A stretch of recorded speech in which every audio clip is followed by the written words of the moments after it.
আপনি দেখছেন news now, আমরা জানি কোনটা খবর। প্রতি বছরের মতো এবছরও সিপিআইএমের উদ্যোগে দশরথ দ্বীপ স্মৃতি ভবনে যথাযোগ্য মর্যাদায় পালিত হয় জনশিক্ষা দিবস। অনুষ্ঠানে উপস্থিত ছিলেন বিরোধী দলনেতা জিতেন্দ্র চৌধুরী সহ সিপিআইএমের অন্যান্য নেতৃবৃন্দ ও কর্মীরা। বর্তমান সময়ে সার্বজনীন শিক্ষা ব্যবস্থা ক্রমশ সংকুচিত করা হচ্ছে, যা অত্যন্ত উদ্বেগজনক। এই প্রেক্ষাপটে জনশিক্ষা আন্দোলনের গুরুত্ব আরও বেড়ে গেছে বলে মত প্রকাশ করেন বিরোধী দলনেতা জিতেন্দ্র চৌধুরী। শিক্ষাকে বাণিজ্যিকরণের বিরুদ্ধে গণ আন্দোলন গড়ে তোলার আহ্বান জানান এবং শিক্ষাকে সকলের মৌলিক অধিকার হিসেবে রক্ষা করার প্রয়োজনীয়তার উপর জোর দেন বিরোধী দলনেতা।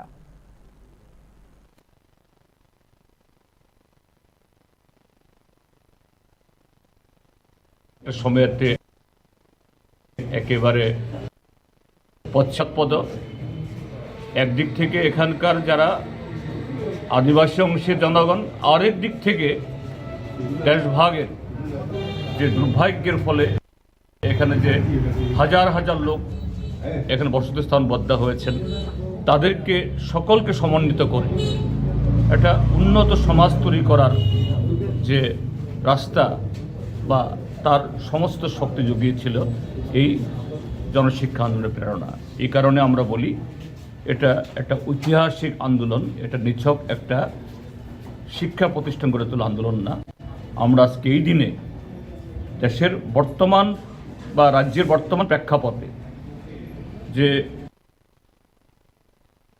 জনশিক্ষা আন্দোলনের তার যে প্রয়োজনীয়তা, এটা এখন আরও বেশি প্রাসঙ্গিক।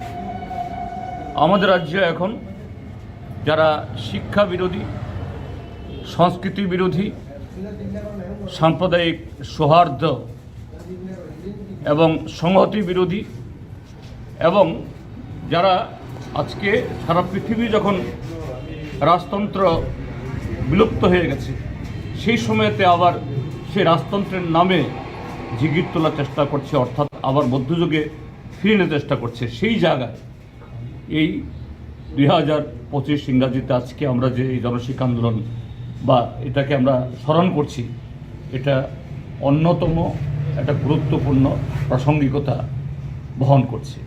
এই দিনে এই সমস্ত যে 11 জন তার যে প্রতিষ্ঠাতা সদস্য যারা, এবং পরবর্তী সময়তেও আরও শত শত হাজার হাজার যারা এই জনশিক্ষা আন্দোলন পরবর্তী সময়তে গণমুক্তি পরিষদ আন্দোলনে যুক্ত হয়েছেন, তারা শুধু কুসংস্কার এবং কায়েমি স্বার্থের বিরুদ্ধে না, একটা সময়তে সাম্প্রদায়িক শক্তি, সন্ত্রাসবাদী শক্তি হাতেও তাদের এই কার্যক্রমকে এগিয়ে